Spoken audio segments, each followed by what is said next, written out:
Hello, founder. You've built a successful business, and now it's time to think about that once in a lifetime exit from your business.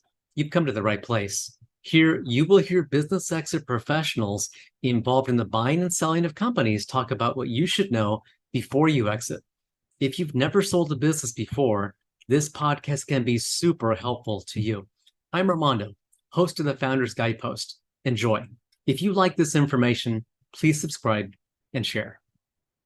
Jim, thank you so much for this time this afternoon. Jim Afinowich with IBG, Fox, and Finn.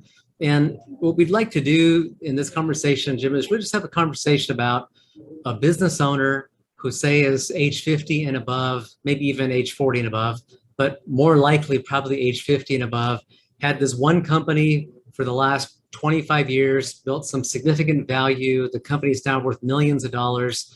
And now that business owner is thinking about exiting, about succession. Somehow he or she realizes that it's time for them to begin to not just think about letting go of the business, but how do you actually do it?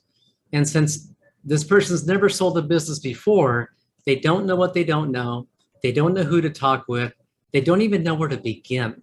So I realize this, of course, is the space that you swim in every single day, and you've helped many, many people just like this navigate this to a successful exit and helping them get on to the next stage of their life. So let me just turn it over to you. And when you think about that 50-year-old business owner, where do you even begin? The first thing, you're right, and that most business owners know nothing about the sale of a company, what the process is. Another thing that they don't really understand is the value of their business. I have found business owners can tell you exactly how much is in their stock portfolio, what their real estate is worth, how much their collector car went up in value.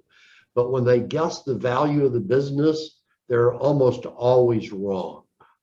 So it's a matter to make a decision of what you're going to do. This is one of the biggest assets of most entrepreneurs' portfolio, if you will. Right. A lot of times it's 80% of their net worth. Yeah. So they need to do several things. And, one is just get educated by the process. Now you can read books, you can look at YouTube videos, talk to your financial advisors. It's likely that you've seen other clients go through as a sale. Right. In our firm, what we do is we just sit down. We schedule 90 minutes for the first meeting. That's not something we charge for. And we talk about the process, what's involved. And what I find consistently is that people, besides not understanding the process, don't realize the time that's involved with it too. They say, well, I want to be retired in 6 months. Well, in your business, the average sale is going to take 12 months, and the buyer is going to want you to stay on for 1 to 2 years. So if you start today, it may be a 2 to 3 year process. That changes entirely. When you look at what the timing of a deal is. The other couple other things is just like selling a house. Before you go to market, you put a fresh coat of paint on it. You plant some fresh flowers in the garden. You increase the curb appeal. Yeah. Well, you do that with a business as well. And I don't literally mean a coat of paint, but if you have compiled financial statements, you might want to think about getting reviewed or audited statements before you go to market, because that's going to be a help. So get an idea of the process, talk to some experts, learn that, and then try and understand the real value of your business. Talk to your financial advisor.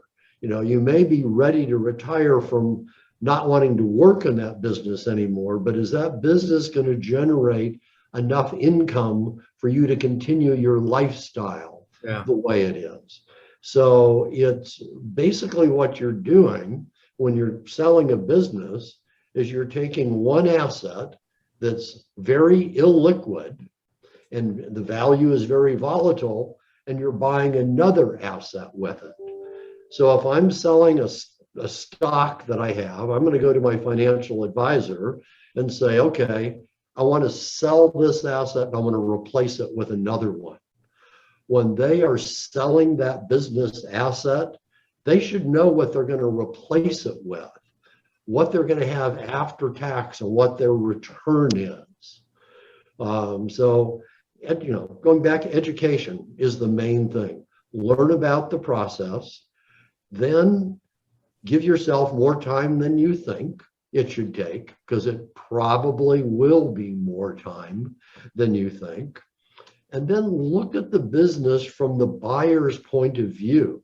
If you looked at your business, knowing what you know about it, and said, well, if I were buying this business, where would the problems be? Well, the problem is the owner does 90% of the sales. That's a problem with marketability. So that may be something you need to clean up.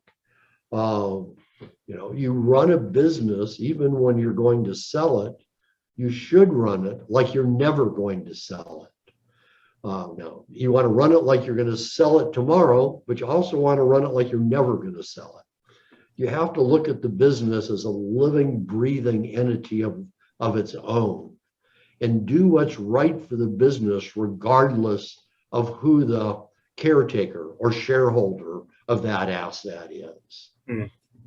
So a couple rambling things there. I'll stop and let you jump in here. Yeah, so I heard you say quite a few things. One, that a review or an audit might be helpful, or can or is helpful, in that maybe that gives additional validation to the numbers that you're self-reporting on the financials of the business.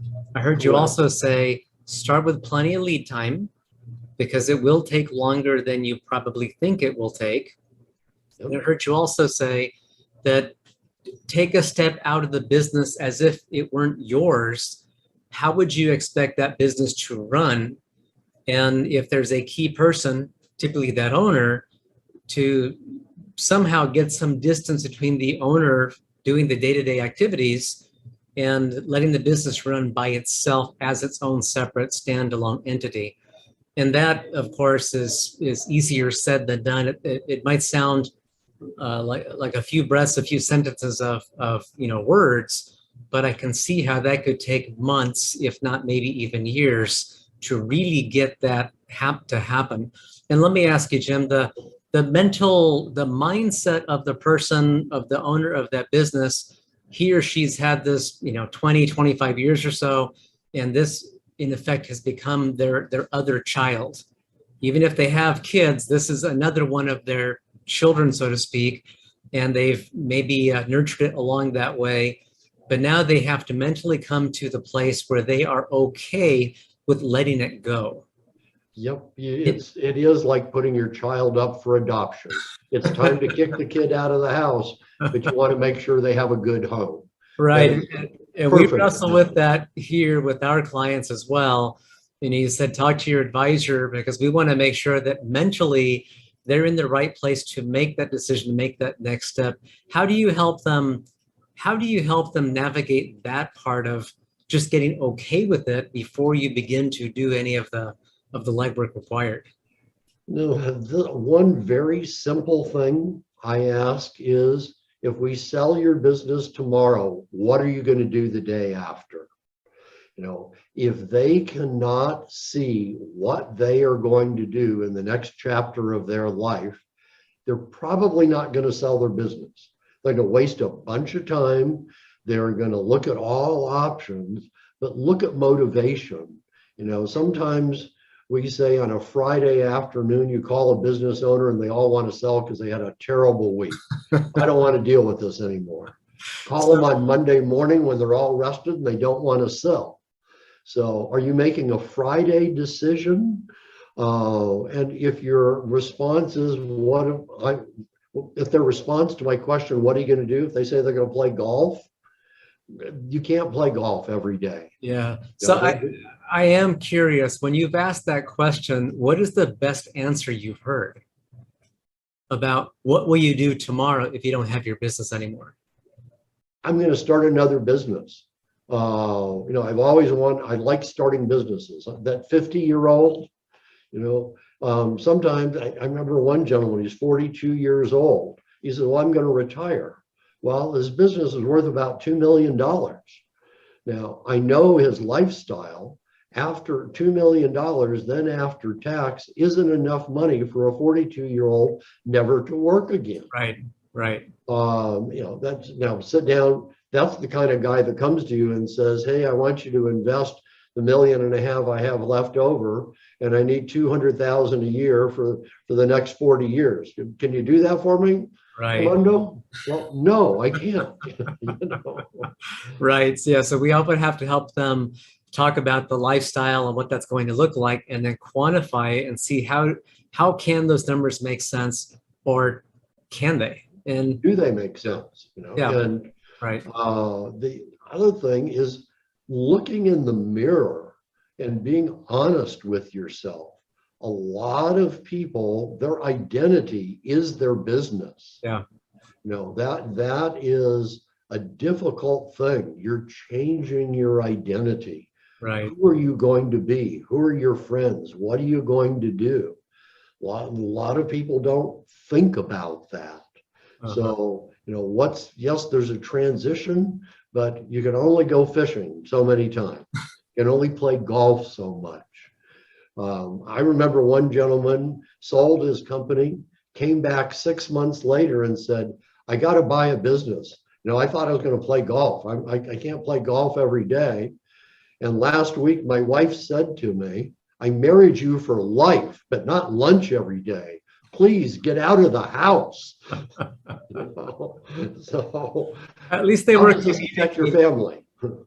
Yeah, at least they were communicating about it rather than, butting heads and then ending up in a divorce later. So there was communication there, but that's a good thing. Yep. So communicate with your family. Exactly. What are you going to do? What is everybody going to do? Make sure you're on the same page. And so the audit to me makes me think getting financials clean and organized, maybe getting cost and profit centers clearly defined with all the metrics in place that need to be. And that to me sounds like, an audit firm or a good financial person can help get that done.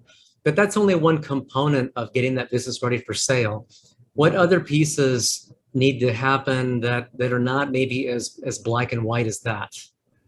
We've already talked about management. How deep is your management bench?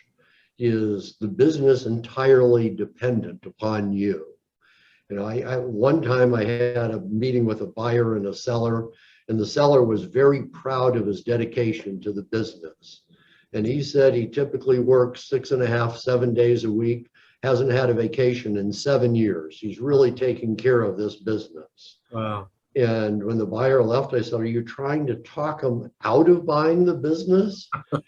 He doesn't want to do that. Now, this guy looked at another business a couple of weeks ago. The owner said, I work about 20 hours a week, but I got good management in place and I take about 3 months off a year. Yeah. Both of them made the same amount of money. Which job do you want as a buyer? Right. So make the business appealing.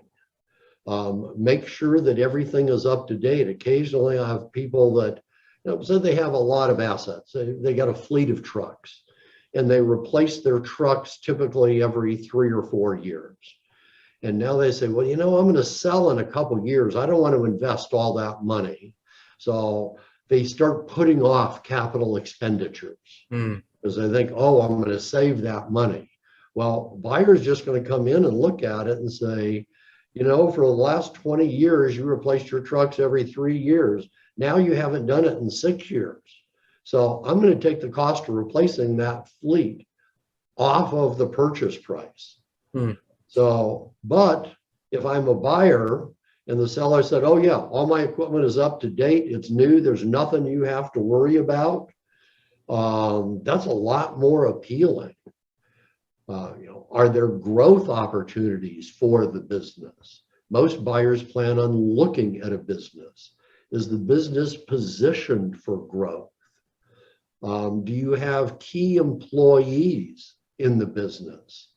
It's very common for a buyer to say, all right, well, I need a non-solicitation agreement, a confidentiality agreement, a non-compete agreement with key management. You don't want to go to your key management and say, hey, I've got a deal to sell this business.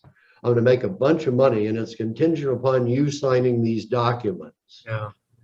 You want to get those proper employee agreements in place to begin with.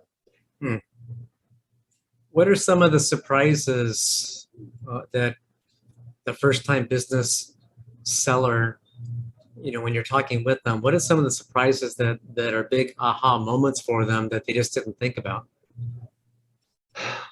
Couple of things that I've mentioned already: the amount of time, what's the value?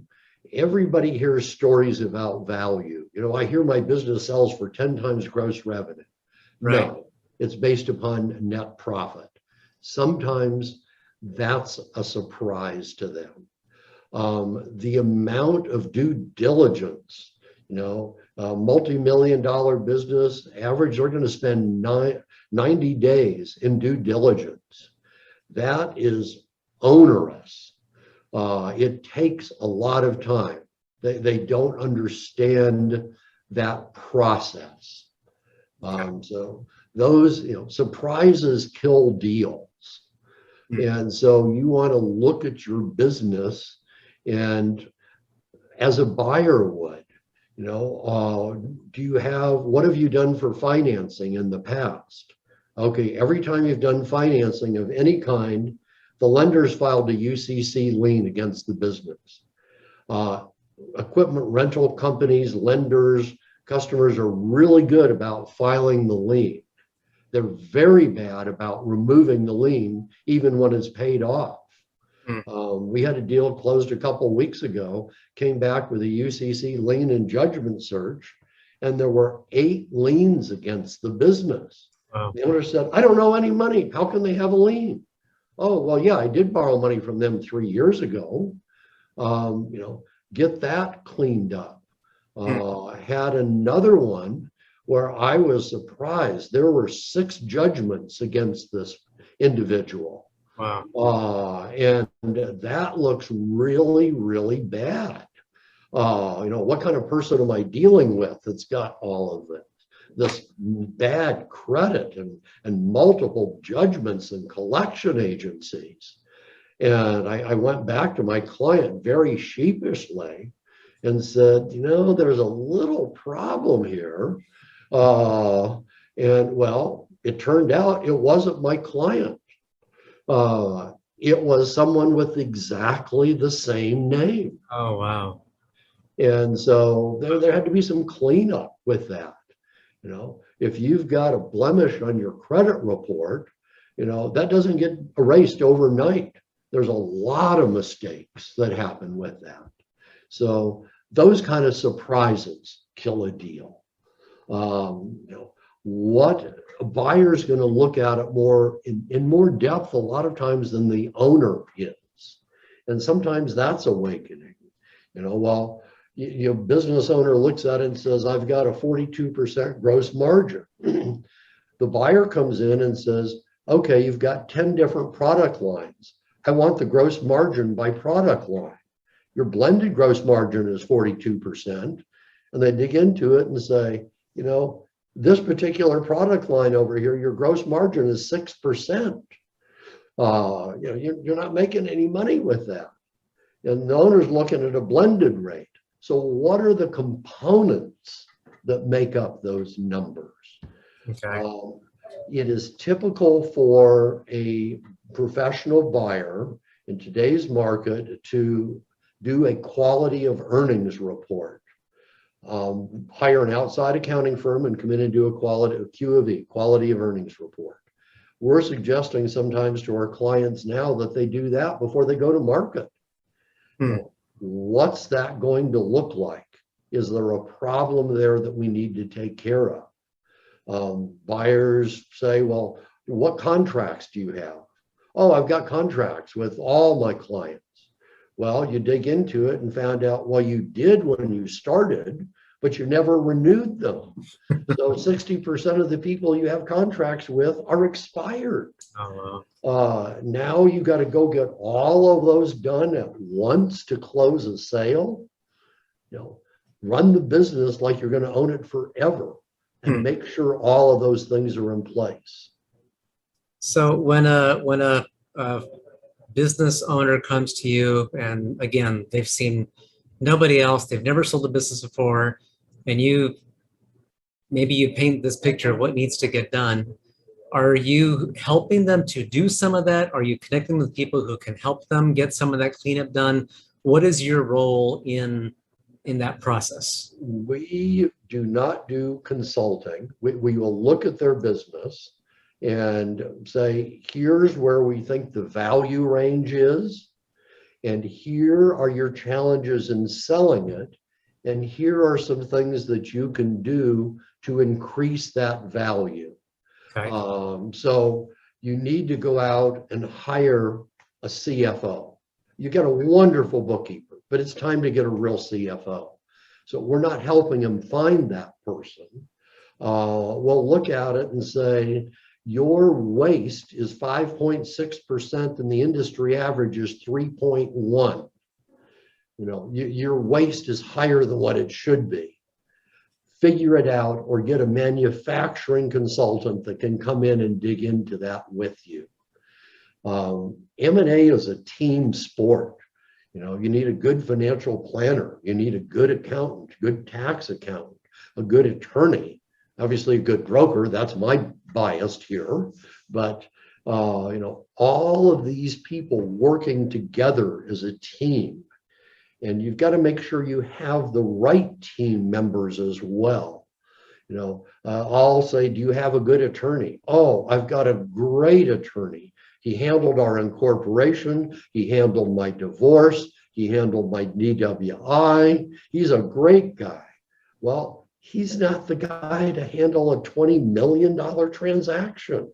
Thinking of exiting your business? This may be your once-in-a-lifetime opportunity to preserve your American success story. I invite you to come to the Scottsdale Founders Forum, a biannual live event for the founder considering exiting in the next 5 years. More information at scottsdalefoundersforum.com. Right. So make sure you've got the right team members in place for this job. Right. We will often tell the client that we want to have an expert in every corner. And, to your point, the attorney might have been fantastic at some of those more general type things, but for this once in a lifetime sale worth multi-millions of dollars and really really helping to solidify the future of that family from the point of sale to the death of the founder, and maybe even beyond for future generations of income for that family, you've got to get a specialist who really understands that space. Otherwise, you're shortchanging yourself. Yep. And then look at what you want to do down the road. What are you going to do with that money? Are you going to give some of it to charity? Well, maybe you set up a charitable remainder trust to begin with. You're going to give it to your kids, your grandkids. Well, maybe you give them stock in the company to begin with. Yeah. So look at what the goal is. Where's the money going to go?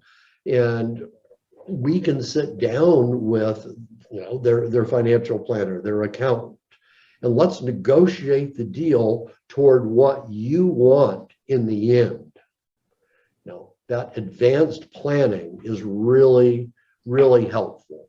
And a lot of what that's doing is just taking money out of the government's pocket and keeping it in the entrepreneur's pocket. And I don't know of hardly anybody that would argue with me about that being a worthwhile endeavor. Right. Yeah, and I've spoken with some business owners who are adamant they don't want to incur any cost for someone to help them sell. They can figure it out. They can do it on their own. They don't need an investment banker or a broker or appraiser. They can hire the lawyer. And maybe well, I imagine there are some who are capable of that. But for anyone who does something once, there's no way you're going to be great at it or be an expert at it. That's just not how it works. So for that prospective company owner who you're talking with who might come and have that mindset, what might you say to that business owner? A lot of them do. Business owners are used to doing things on their own. An entrepreneur that owns a multi-million-dollar business got there by doing deals himself. But what's the old saying for the lawyer? If you have yourself for a client, you have a fool for a client. It is an extremely emotional process. And that's one surprise to people too, is they don't realize how tied up they are in their business. And so having a third party takes the emotion out of it. It's easier to have a poker face if you're playing with someone else's money than your own. But typically, besides lack of knowledge, in today's market, they don't have the connections and know where to go to get the ideal buyer.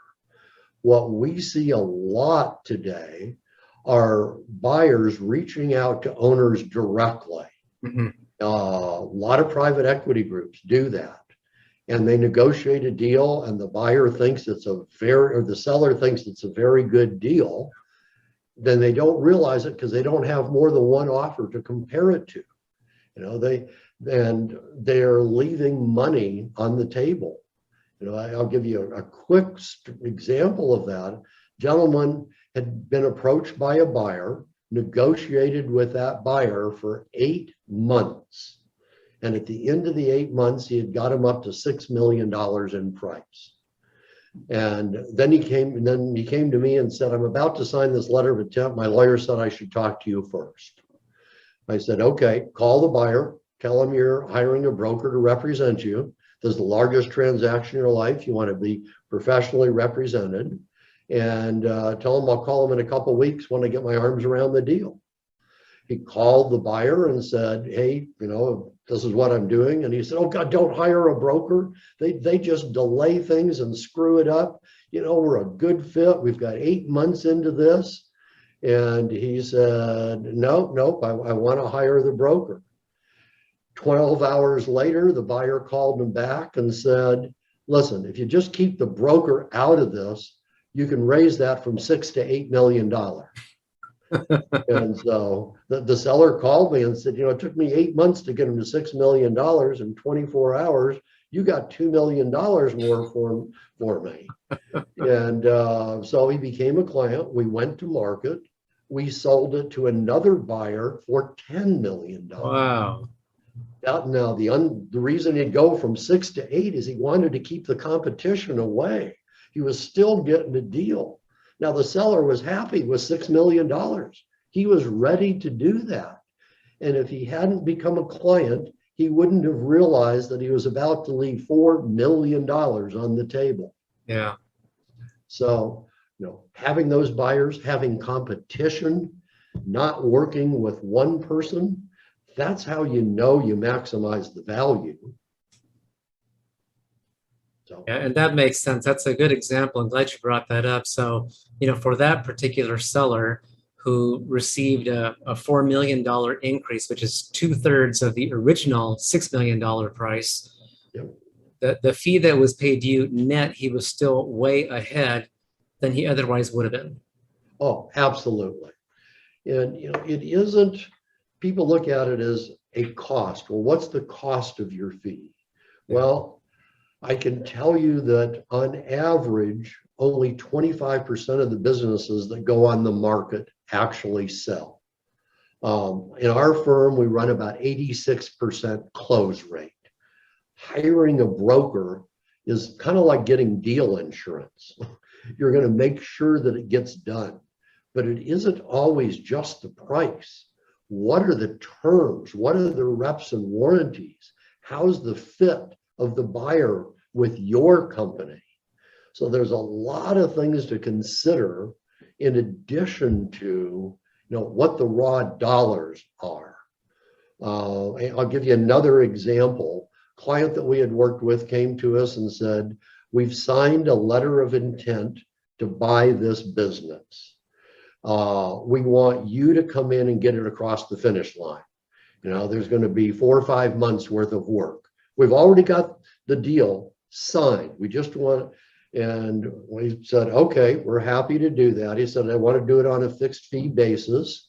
And given the scope of work, we told him it would be $150,000. And he said, 150,000? Oh, I've already got the letter of intent signed. And we said, that there's more to it. That's the start of the process, not the end of it. That's why you came to us. And he said, yeah, you're right. And we did the deal for him. And toward the end, we came back and said, here's a way to restructure the deal. Isn't going to change with the buyer. It's not going to change that. We just move this piece here and that piece there and this piece here. And we do this, we trade this. And he ended up saving $750,000 in taxes. Wow. By our suggestion. Now, we've closed 1,100 deals. I've seen a lot of deals. At first, he balked at the $150,000 fee. In the end, you saved $750,000. Yeah. So it's an investment, not an expense, is the way I look at it. Yeah, he certainly came out ahead. So you said broker, and a lot of these terms for the founder of that business who's never sold a company before or sold his own business before or her own business, a broker, an investment banker, what should, I guess, what is the distinction for them as to where they should select a firm like yours or select you versus someone who does something a little bit different? There are really 3 levels of people that sell businesses in simplistic terms. There's what I would call a Main Street business broker. And they're selling restaurants and gas stations and liquor stores and retail businesses and businesses that are mom and pop where someone's buying themselves a job. And there are typically deals under a couple $1 million in transaction value. Okay. On the opposite end of the spectrum, you have Wall Street investment banking firms. And they don't like doing deals under 250 million.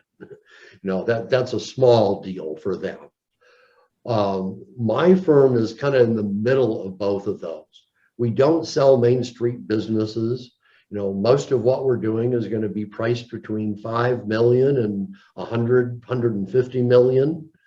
So that and there's debate in the industry about terms. So mid-market, that could be an investment banker, an M&A advisor, a broker. Lower, Main Street, that's a business broker. They're all terms, and in my view, some of it's ego driven. In the end, we're all salesmen. People don't like to say that. I'm a business broker. Yeah, that's fine. I just happen to sell big businesses. So look for someone that sells a business similar in size to what you sell, what you are selling. If you've got a $20 million business, you don't want to go to a company whose average sale is $500,000. And if you got a $20 million business, you don't want to go to a Wall Street investment banking firm because they're going to have a $500,000 minimum fee. So find the right one. And what I do in my firm, when I will meet with any business owner, look at it and say, here's what I think your business is worth. Here are your challenges.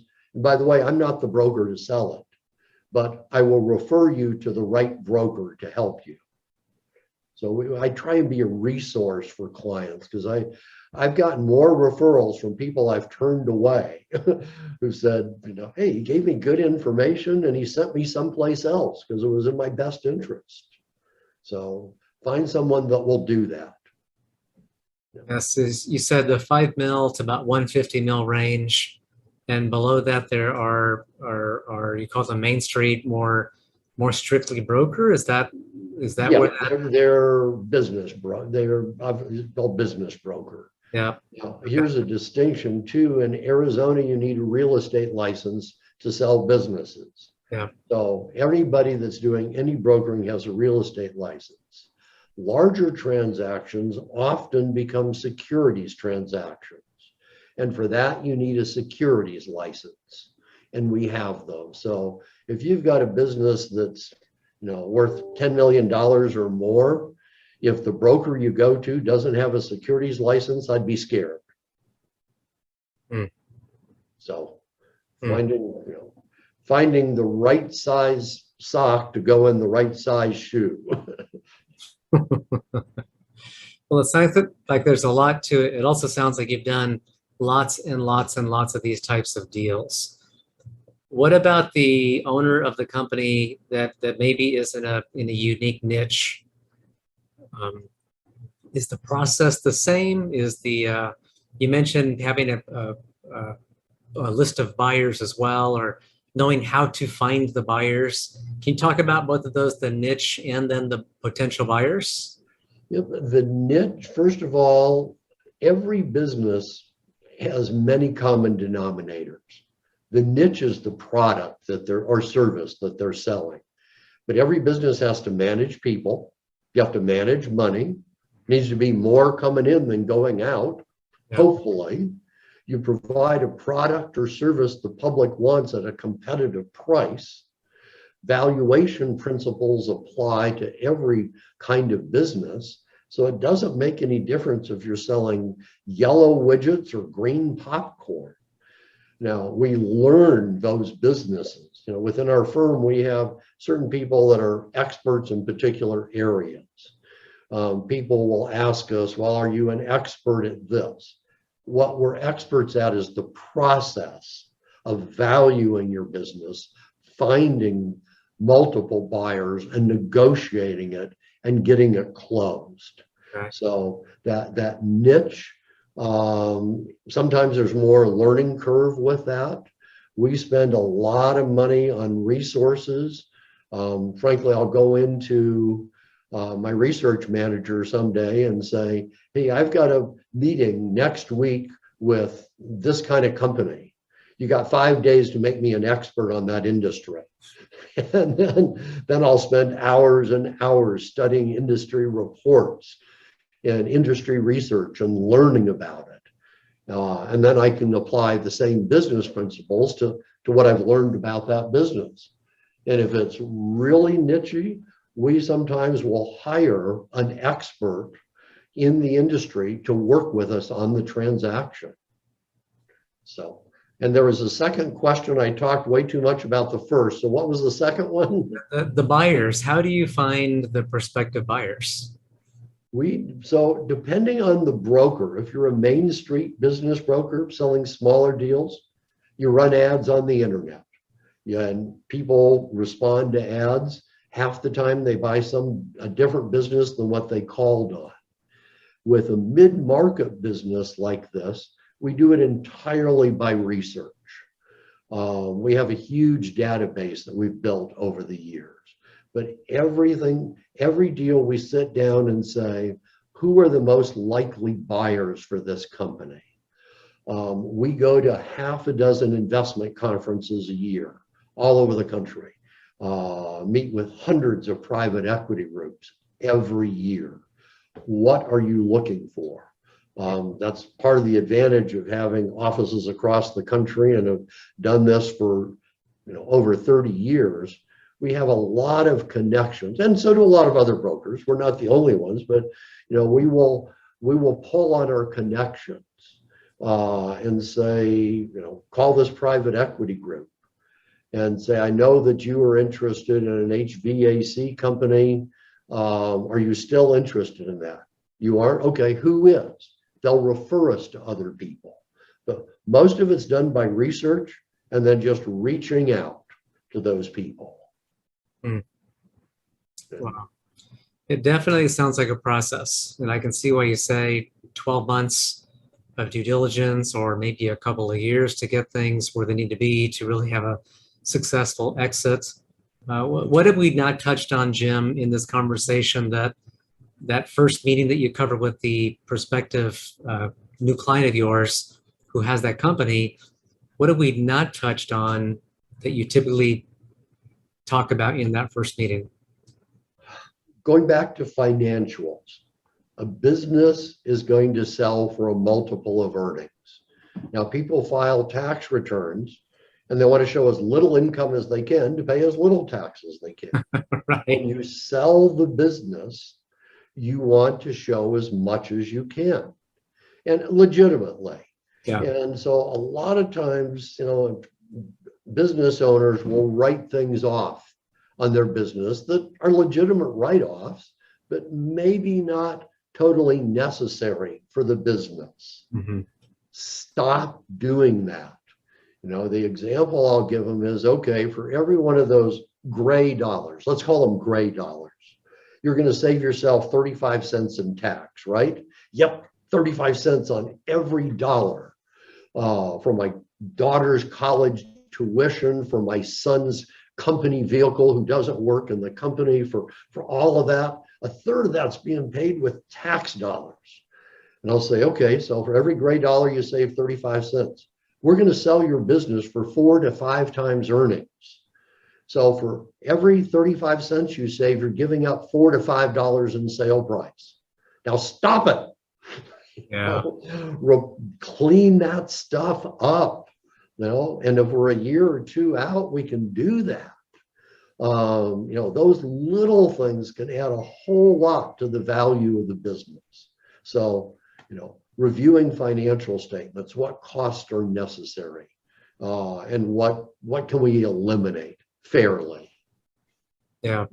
That makes sense, and that makes me think about when the companies are starting out and doing exactly that, talking to their tax CPA about minimizing taxes, but then they try to take those tax returns to the banker to get a loan, and the bank says, you're not showing enough profit, you don't have enough cash flow.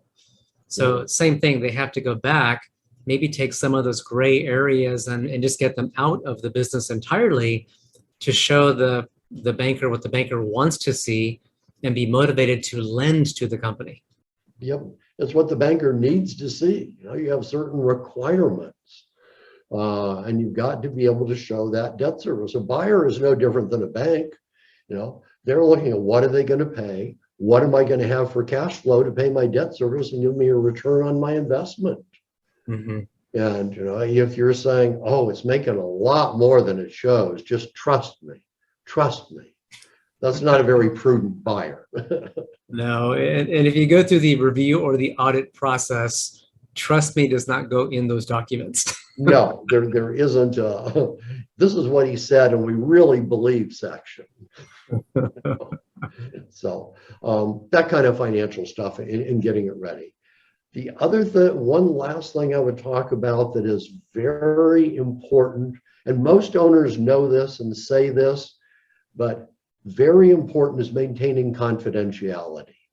You do not want your employees, your customers, or your vendors knowing your business is for sale.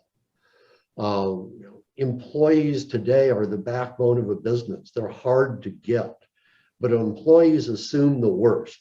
They hear the business is being sold, they go, boy, I'm going to lose my job when someone new comes in, so I'm going to quit and go get another job before I lose this one. Well, who's likely to get the best jobs first? Your best employees. So you don't want to make your employees nervous. You don't want to lose them. A competitor, say you're a construction company that bids, and you and I are competitors and we're both bidding on the same project. And I say, well, this build out is 3 years. I'm going to be here. Did you know Armando's selling his business? Oh, once you sign a contract with him, he's going to be gone anyway. Yeah. That isn't good. So confidentiality is very important. And when you're going through the process that you go through to get that business ready for sale or help the business actually go through the sale, I should say, how how do you keep the employees from running to someplace else? I guess when you're doing your process, you have to really understand the company and the business and Yep. know enough about it to be able to help sell it, I guess, without stirring up the curiosity of employees in that process. By frankly keeping the employees in the dark. You don't want them to know. And, we do a lot of counseling about if an employee comes to you and asks you if you're selling, what you say and what you do. But we have almost all meetings outside of the business. We have it in our office. Sometimes we have clients set up new email addresses for correspondence so that everything that is going back and forth isn't going to a company email that somebody else is going to see. Your secretary comes in and checks your email for you. And there's this thing from Fox and Finn that says, here's a copy of your contract.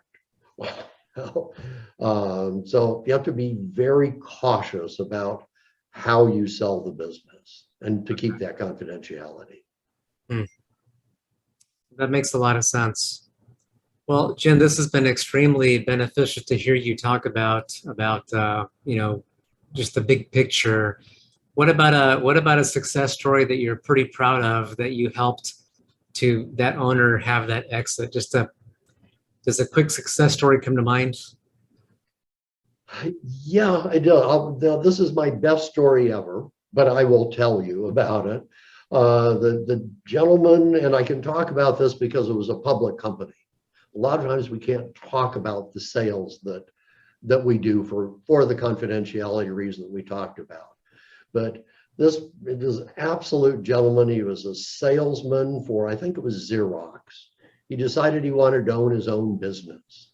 So he came back to the Valley. He opened a little bakery in a strip center. And he went in at 3 a.m. and he baked the bread. And he did healthy bread, organic bread, non-GMO. And his wife and his daughter came in and worked the counter during the day. And he slept during the day and he worked at night. And the business grew and grew and grew and did very well. He met with us and said, can you get me $20 million for my business? And we said, no, not today. But if you do a few things, I think we can get more for it than that. And we spent 18 months where he got audited financial statements, hired a CFO, took care of his waste, addressed everything in the business. Now, this was a time when organic bread sales were going through the roof and white bread sales were going, dropping 10% a year. We went to market. We had multiple offers for the business. We found that the buyer was the second largest baker in the United States. And they were not doing a good job with organics. They were losing market share and they needed an organic answer. And our company had that. And they were afraid of the number one, their biggest competitor, buying the company. Oh. So that was a case where they bought not just a multiple of earnings, but they bought to get market share, and they bought as a defensive move against their competition. We ended up selling the company for $120 million. Holy smokes. That was 17 years after the owner was working all night baking his own bread, and just did a great job. We met with his accountant. We said, you need audited financial statements. His accountant said, yeah, you ought to listen to these guys. But it made a difference selling to a public company. Wow. So that's my best story ever. But I just love the story about the entrepreneur, and he gave a lot of money to charity, and just an absolute great guy because he always treated people well. And that showed when, the culture of the company was something that the buyer liked besides the other reasons. But that's a reason for going to market without a price, with getting multiple buyers. When you put a price on it, all you're doing is putting a cap on it. And we thought we were going to sell it for a lot less money than we did. But until we started getting bids and then finally realized their reason for buying was different than than a traditional sale. So that's my best story of it. Sounds like it's normal then for you to go to market without a price tag on that business. Yes, we do that all the time. Main Street brokerage, you always have a price on it. Mid-market, we never do. We absolutely never do. Because we can estimate value based upon comps. But in this case, we thought that business was going to sell for $45 to $50 million when we went to market. And we told him that. He said, God, that's a lot more than the 20 I wanted. Giddy up, let's go. And, because of those extra reasons, they ended up paying more than we ever imagined. Value is different to different people. We had a deal we closed a year ago. There were 12 offers on the business, and the range of offer was 12 to 18 million. Now, the owner when he got the first offer of 12 million, said, that's great. I'm willing to sell for that. We said, well, wait a minute, there's more. And every one of those buyers knew that they had the right price because that's what it was worth to them. Buyer number one, it was worth $12 million. To buyer number 12, it was worth $18 million. We have a saying in our office, one buyer is no buyer. So we always go to market without a price. Wow. And that 18 mil was 6 mil, 50% more than the 12 million offered. That's a big swing for that owner of the business. Yep, it is. And the $18 million offer, they thought that was a fair price. And the $12 million offer, they thought that was a fair price. The old saying, beauty is in the eye of the beholder. So, find enough buyers and play them against each other in an auction environment and see who sees the most beauty and is willing to pay for it. Wow.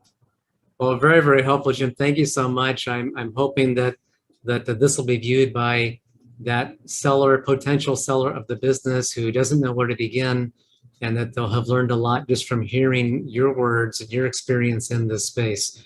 And Jim, to reach you, what number should someone call to reach you if they have questions and would like to have a conversation with you? Happy to answer any questions. We don't charge anything for doing that. We have meetings and kind of go through this. Best number, my direct line is 480-327-6610.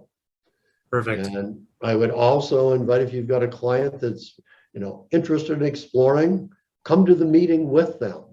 Call me and you need to be involved too. And I'm more than happy to have you and them together and just walk through the process. Good. Thank you. I'm glad you said that, because part of our challenge is once that sale is gone, then what does the future look like for the owner of that business and the spouse and the family? And Yep. we walk them through a process ourselves so we can walk down that path as if the business is gone, so they can see it and together come to a consensus on how they want to live the rest of their lives. So you will probably what they have to do that. If we can do that as a team to begin with, it creates a better result in the end. We can structure the deal around what their needs are. And I could talk for another hour about how to do that, but every case is different. But again, that's a team sport. You know what they need, you know what their risk tolerance is. We can tell you how much money you're going to have to play with, and you tell us how you want to get it. Okay, excellent. Well, Jim, again, thank you so much. Really appreciate the conversation. And I'm sure we'll be talking again at some point soon. All right. Thank you, Armando. Alrighty, have a great afternoon. You too. Goodbye. Bye now. Thinking of exiting your business? You may have only one chance to get this sale right. Your family depends on it. Come hear experts who plan and negotiate successful business exits for a living. Bring your questions. Live panel discussion followed by Q&A. Join us at the next Scottsdale Founders Forum, a biannual live event for the founder considering exiting in the next 5 years. More information available at scottsdalefoundersforum.com.